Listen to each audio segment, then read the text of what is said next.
Dear friends, इस video session के अंतर्गत हम उष्मागतिकी के टॉप 50 क्वेश्चंस को लिए हैं जो कि आपके हॉस्टल वार्डन या फिर सहायक शिक्षक विज्ञान प्रयोगशाला की जो परीक्षा आपकी होनी है या अदर कोई भी एग्जाम जिसमें आपका जीएस यानी कि जनरल साइंस से रिलेटेड प्रश्न पूछता है, उसके लिए यह जो वीडियो है मोस्ट आईएमपी यानी कि इंपॉर्टेंट वीडियो है। आइए वीडियो में बने रहिए। आइए जल्दी से करते हैं वीडियो की शुरुआत। इसका पहला प्रश्न कहता है कि दाब बढ़ाने से किसी द्रव का क्वथनांक क्या होगा, बढ़ेगा या फिर घटेगा? क्या होगा? तो इसका जवाब जो होगा कि द्रव का क्वथनांक क्या होगा, बढ़ेगा। दाब बढ़ाने पर द्रव का क्वथनांक जो है वह क्या होगा, बढ़ेगा। याद रखिएगा। अपद्रव्यों को यानी अपद्रव्य का मतलब होता है अशुद्धि, अशुद्धियों को मिलाने से गलनांक पर क्या प्रभाव पड़ता है? अशुद्धियों को जब मिला दिया जाता है तो आपका जो गलनांक होता है वह क्या होता है, घटता है। किसी भी जब धातु के अंदर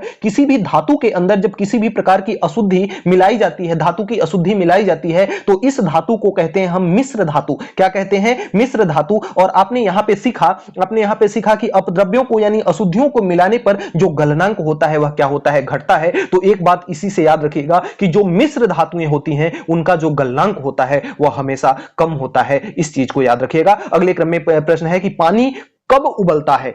जब जल का स्थिति वाष्प जल का जो स्थितीय वाष्प दाब होता है वह वातावरणीय दाब के बराबर हो जाता है तो पानी क्या होने लगता है, खौलने लगता है, उबलने लगता है। जब जल का स्थितीय वाष्प दाब जो है वातावरण दाब के क्या हो जाता है, बराबर हो जाता है, तो पानी उबलना खौलना शुरू कर देता है। पानी का त्रिगुणात्मक बिंदु होता है। पानी का जो त्रिगुणात्मक बिंदु होता है जिसे हम त्रिक बिंदु भी कहते हैं, जिसे हम क्या कहते हैं, त्रिक बिंदु कहते हैं। तो पानी का जो त्रिक बिंदु होता है वह 273.16 केल्विन के बराबर होता है। 273.16 केल्विन पानी का त्रिक बिंदु होता है जिसे त्रिगुणात्मक बिंदु भी कहते हैं। अगले क्रम में प्रश्न कहता है कि किसी द्रव का वाष्पीकरण होने से उसका तापमान, जब किसी भी द्रव में से उसमें द्रव जब वाष्प बन के उड़ेगा तो उसका जो तापमान होगा वह हमेशा क्या होगा, घटेगा। इस चीज को याद रखिएगा। अगले क्रम में जो आपका प्रश्न है कि वह ताप जिस पर बर्फ,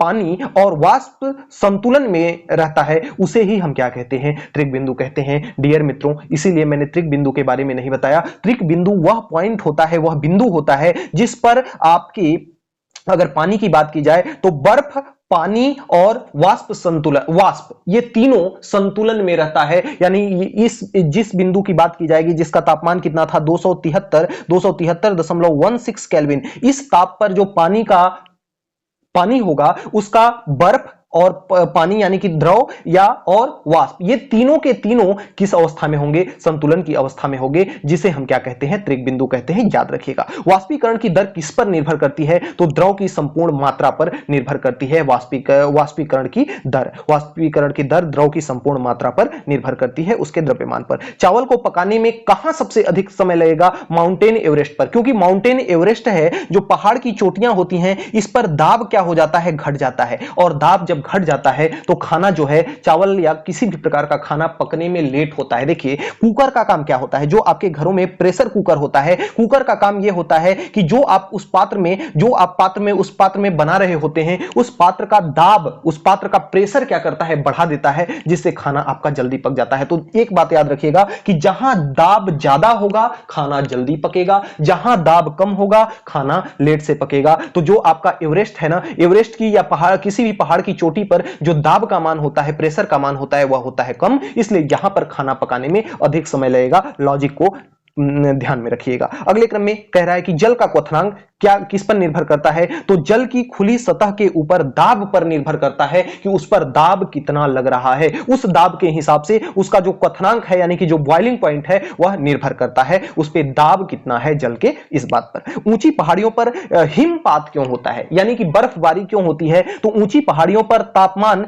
हिमांक से कम होता है, क्योंकि वहां पे देखिए दाब क्या हो जाता है, कम हो जाता है। तो तापमान कम होने के कारण दाब भी कम होता है और अतः जलवाष्प है वह जमकर क्या हो जाती है, बर्फ बन जाती है। क्योंकि जहां ऊंची पहाड़ियों पर तापमान जो है हिमांक से कम होता है। हिमांक का मतलब होता है कि जो जिस तापमान पर पानी जमता है, बर्फ में परिवर्तित हो जाता है, उसे हम कहते हैं हिमांक। तो हिमांक यानी कि जो उसका टेम्परेचर है अत्यंत कम होता है, इसलिए वह जलवाष्प जो है क्या बन जाती है, बर्फ बन जाती है। अगले क्रम में प्रश्न कहता है 11वां प्रश्न कि पर्वतों पर आच्छादित हिम सूर्य की गर्मी द्वारा एक साथ न पिघलने का क्या कारण है? तो यह सूर्य से प्राप्त अधिकांश ऊष्मा को क्या कर देता है, परिवर्तित कर देता है। यह सूर्य से प्राप्त अधिकांश ऊष्मा को क्या कर देता है, परिवर्तित कर देता है। अगले क्रम में प्रश्न है कि पहाड़ की चोटियों पर आलुओं को पकाने में अधिक समय लगता है, क्यों? तो अभी हमने इसका लॉजिक आपको समझाया कि पहाड़ की किसी भी पहाड़ की चोटियों पर दाब क्या होता है, कम होता है, जिसके कारण आलू या किसी भी प्रकार का खाना पकने में देरी होगा। अगला प्रश्न कहता है कि तेज हवा वाली रात्रि में ओस नहीं बनते, क्यों? क्योंकि वाष्पीकरण की दर जो होती है वह क्या हो जाती है, तेज हो जाती है। जब तेज हवा चलती है तो वाष्पीकरण की दर क्या हो जाती है, तेज हो जाती है। वाष्पीकरण यानी कि वाष्प का ऊपर उड़ना क्या कहलाता है, वाष्पीकरण। तो वाष्प क्या हो जाता है, वायु के साथ ऊपर उड़ जाती है, जिस कारण से वाष्प नहीं बनता। ठोस कपूर से कपूर वाष्प बनने की प्रक्रिया को क्या कहते हैं? जब कपूर को जलाया जाता है तो कपूर जल करके किसमें बदल जाती है, गैस में बदल जाती है, जिस अभिक्रिया को हम क्या कहते हैं, ऊर्ध्वपातन कहते हैं। किसी भी पदार्थ का गैस में बदल जाना वह अभिक्रिया क्या कहलाती है, ऊर्ध्वपातन की अभिक्रिया कहलाती है। किसी भी पदार्थ का गैस में परिवर्तित होना। गर्मी के दिनों के दौरान मिट्टी के बर्तन में रखा पानी ठंडा हो जाता है, समृद्धि का क्या कारण है? तो वाष्पीकरण। इसका क्या कारण है, वाष्पीकरण इसका प्रमुख कारण है। अगले क्रम में जो प्रश्न है कहता है कि बर्फ के दो टुकड़ों को आपस में दबाने पर टुकड़े आपस में चिपक जाते हैं, क्योंकि दाब अधिक होने से बर्फ का जो गलन बिंदु है, गलनांक है, वह क्या हो जाता है, कम हो जाता है। इस कारण दोनों बर्फ आपस में क्या हो जाते हैं, चिपक जाते हैं। अगले क्रम में प्रश्न कहता है कि बर्फ में स्केटिंग करना प्रदर्शित करता है कि दाब बढ़ाने पर बर्फ का गलनांक, दाब जब बढ़ेगा तो बर्फ का गलनांक हमेशा क्या होगा, घटेगा। दाब बढ़ाने पर बर्फ का गलनांक घटता है और क्वथनांक बढ़ता है। क्वथनांक बढ़ेगा तो गलनांक ऑटोमेटिक से कम होगा। इस लॉजिक को आप ध्यान में रखिएगा। अगले क्रम में प्रश्न है कि पानी से भरे गिलास में बर्फ का एक टुकड़ा तैर रहा है, टुकड़े पर पिघल जाने से बर्फ का जो पानी के गिलास का जो तल है वह अपरिवर्तित रहेगा। इसे हमने बार बार बताया है। कई ये इंपॉर्टेंट प्रश्न है, बार बार आता भी है, क्योंकि इसमें देखिए ज्यादातर संभावना ये होती है ना कि आप सोच रहे होंगे क्या कि जब टुकड़ा गलेगा, उसमें पानी पे तैर रहा टुकड़ा क्या करेगा, पूरा जब पिघलेगा तो जल का स्तर क्या होगा, बढ़ जाएगा। लेकिन यहां पर जल क्या हो जाता है, अपरिवर्तित रहता है, क्योंकि कुछ जो जल होता है ना, वायुमंडलीय जो दाब है उसके कारण वाष्प में भी परिवर्तित होते रहता है, इसलिए उसके सतह में, उसके तल में किसी भी प्रकार का परिवर्तन नहीं होता। प्रेशर कुकर में चावल जल्दी पकता है, क्योंकि अभी हमने प्रेशर कुकर का आपको एग्जांपल बताया है कि दाब जब बढ़ाया जाएगा तो क्वथनांक क्या होगा, बढ़ेगा, और हिमांक क्या होगा, घटेगा। तो क्वथनांक क्या कर देता है, बढ़ा देता है। इस कारण कोई भी चीज जल्दी पक जाती है प्रेशर कुकर के अंदर। मनुष्य आर्द्रता से परेशानी महसूस करता है, इसका उपयुक्त कारण क्या है? क्योंकि पसीना का आर्द्रता के कारण वाष्पित नहीं होना। पसीना जो है ना, आर्द्रता यानी कि नमी के, पसीने में नमी ज्यादा होती है और नमी होने के कारण पसीना जो है वाष्पित नहीं होता, वाष्प बनकर नहीं उड़ता, इसलिए जो आपका पसीना है उससे मनुष्य ज्यादा परेशानी महसूस करता है। अगले क्रम में प्रश्न कहता है कि पहाड़ों पर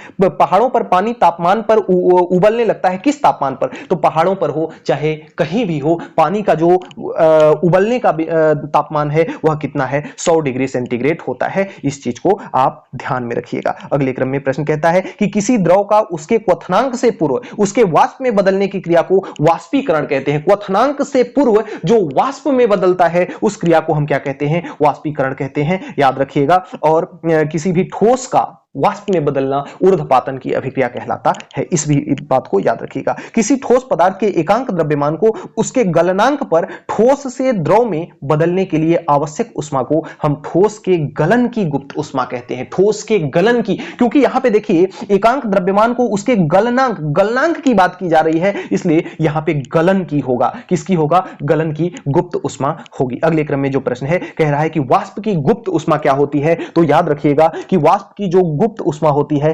536 कैलोरी प्रति ग्राम होती है। 536 कैलोरी प्रति ग्राम होती है। और जो बर्फ के गलन की जो गुप्त उष्मा होती है वह 80 कैलोरी प्रति ग्राम। जो वाष्प की गुप्त उष्मा 536 कैलोरी प्रति ग्राम और जो बर्फ की गलन की गुप्त उष्मा है वह कितनी होती है? वह 80 कैलोरी प्रति ग्राम होती है। दोनों को याद रखिएगा, इंपॉर्टेंट है। भाप से हाथ अधिक जलता है अपेक्षाकृत उबलते जल से, क्यों?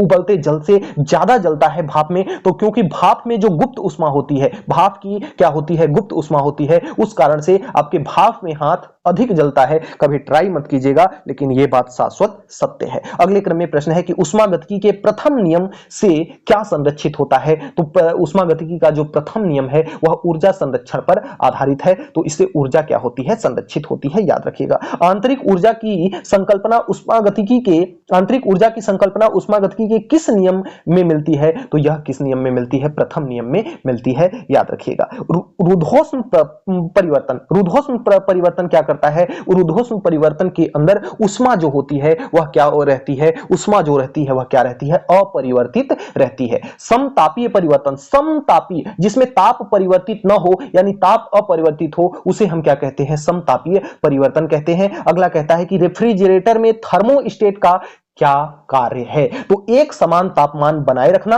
तथा गलनांक को क्या करना? घटाना, क्योंकि गलनांक किसी भी वस्तु का घटेगा तो ही वह वस्तु फ्रिज के अंदर जल्दी से जल्दी ठंडी होगी। तो जो थर्मोस्टेट है, जो फ्रिज के अंदर जो थर्मोस्टेट है आपका, वह क्या करता है? गलनांक को घटाता है और तापमान को समान बनाए रखता है। थर्मोस्टेट का मतलब समझते हो, जैसे आपका जो हॉट बॉटल होता है उसमें एक अंदर से एक ऐसी परत है कि वो परत होती है कि जिसमें उसमें आप गर्म वस्तु डालेंगे तो वो गर्म ही रह जाएगी, ठंडी वस्तु डालेंगे तो ठंडी ही रह जाएगी, उसको हम कहते हैं थर्मोस्टेट। उसी प्रकार की एक धातु, उसी प्रकार का एक तत्व या एक वस्तु लगी होती है किसमें? रेफ्रिजरेटर के अंदर, जो कि क्या करती है? तापमान को एक समान बनाए रखती है तथा गलनांक को क्या करती है? घटाती है। अगला कहता है कि ऊष्मागतिकी का प्रथम नियम किस अवधारणा की पुष्टि करता है? तो अभी हमने बताया कि किस अवधारणा की पुष्टि करता है? ऊर्जा संरक्षण नियम की व्याख्या करता है। अगले क्रम में प्रश्न कहता है कि सूर्य की सतह का जो तापमान होता है वह 6000 केल्विन होता है। सूर्य की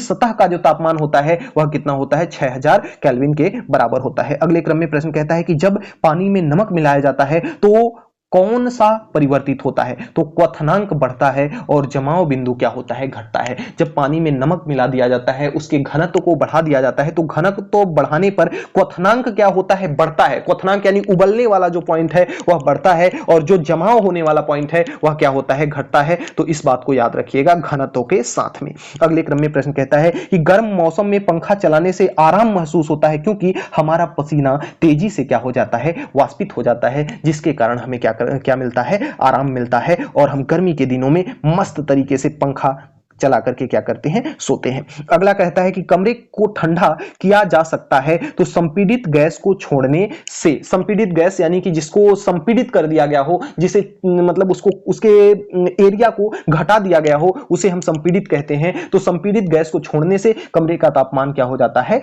घट जाता है। अगले क्रम में प्रश्न कहता है कि कोई पिंड उष्मा का सबसे अधिक अवशोषण करता है, वह क्या हो? काला और खुरदुरा हो। काला वस्तु उष्मा का क्या करती है? अवशोषण करती है। और वही अगर हम बात करें व्हाइट की, अगर वही बात करें सफेद की, तो सफेद उष्मा को उत्सर्जित करता है, अपने अंदर से क्या करता है? उत्सर्जित करता है। और काला अपने अंदर क्या करता है? अवशोषित करता है। किसी बिंदु पर फारेनहाइट तापक्रम का दोगुना होता है, तो फारेनहाइट तापक्रम का जो दोगुना होता है 160 डिग्री फारेनहाइट पर होता है। इस चीज को फैक्ट के रूप में याद रखिएगा। थर्मामीटर और आमतौर पर पारद का प्रयोग किया जाता है, क्योंकि इसमें क्या होता है? उच्च चालकता होती है। किसी भी थर्मामीटर के अंदर जो आपकी चालकता होती है वह क्या होती है? उच्च होती है। अगला प्रश्न है, कहता है कि अशुद्धियों के कारण द्रव का क्वथनांक क्या हो जाता है? बढ़ जाता है। हमने बताया कि जब अशुद्धियां मिलाई जाती हैं तो उसका गलनांक जो होगा वह क्या होगा? घटेगा और क्वथनांक उसका क्या होगा?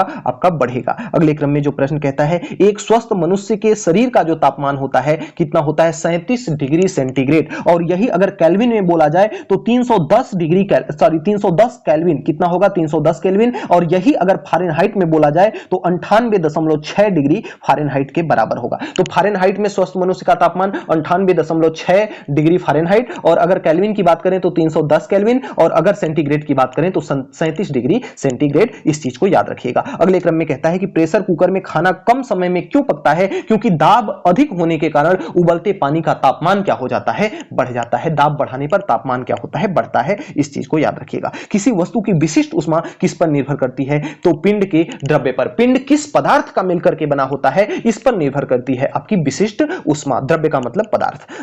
गर्मियों के सफेद कपड़े पहनना, गर्मियों में के नहीं, गर्मियों में सफेद कपड़े पहनना आरामदायक होता है। क्यों? क्योंकि यह ऊष्मा को क्या करता है, उत्सर्जित कर देता है, ऊष्मा को परावर्तित कर देता है, अपने पास से भेज देता है वापस। तो इसलिए यह हमें गर्मी क्या होती है, कम होती है, कम लगती है। इसलिए गर्मी का समय आ रहा है, आप लोग सफेद कपड़ा पहनना शुरू कर दीजिए। अगला प्रश्न कहता है कि खाना पकाने के बर्तन के नीचे का बाहरी हिस्सा काला क्यों किया जाता है? क्योंकि काली सतह जो होती है ना, ऊष्मा का अच्छा अवशोषक होता है, यानी ऊष्मा को वह ज्यादा से ज्यादा एब्जॉर्ब करता है। अगले क्रम में प्रश्न कहता है कि एक श्वेत और चिकनी सतह कैसी होती है? तो वह यह क्या होती है, ताप की खराब अवशोषक तथा अच्छी परावर्तक। जितनी ही सतह चिकनी होगी उतना ही ताप को वह क्या करेगी, अवशोषित नहीं करेगी, वह क्या करेगी, परावर्तित करेगी, ताप को भगा देगी अपने अंदर से। इसलिए अगर आपको अच्छा एक बर्तन चाहिए तो बर्तन की सतह कैसी होनी चाहिए,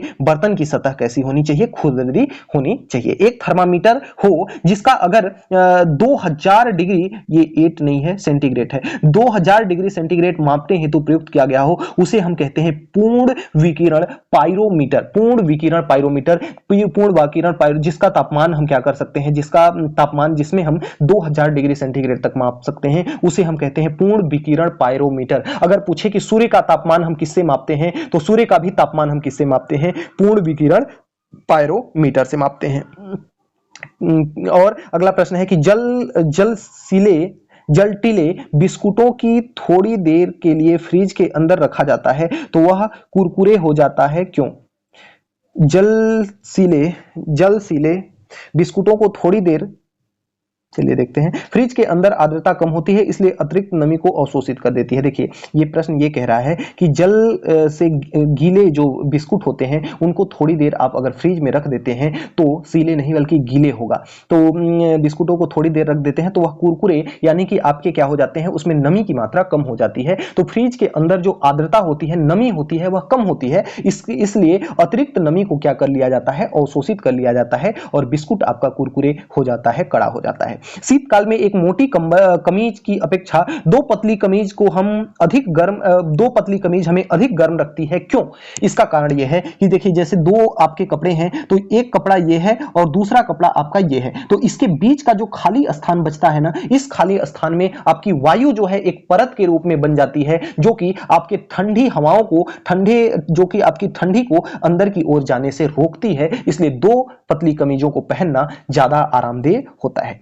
अगला कहता है कि किसकी उष्माधारिता अधिक होती है, तो अगर ऑप्शन में जल होगा तो जल की जो विशिष्ट उष्मा होती है या जल की उष्मा धारण करने की क्षमता यानी कि उष्माधारिता जो होती है वह सबसे अधिक होती है। इस प्रकार से हमने टोटल मोस्ट IMP यानी इंपॉर्टेंट प्रश्नों को 50 इंपॉर्टेंट प्रश्नों को कवर किया। अगर आप इसी प्रकार की वीडियो चाहते हैं तो हमारे चैनल को सब्सक्राइब करके बेल आइकन को प्रेस कर लें। हमारे चैनल पर आपके तैयारी से संबंधित वीडियो अपलोड की जाती है। मां सरस्वती आपको आपके लक्ष्य तक पहुंचने में मदद करें। मिलते हैं नेक्स्ट वीडियो में नेक्स्ट टॉपिक के साथ नेक्स्ट डे। तब तक के लिए गुड बाय।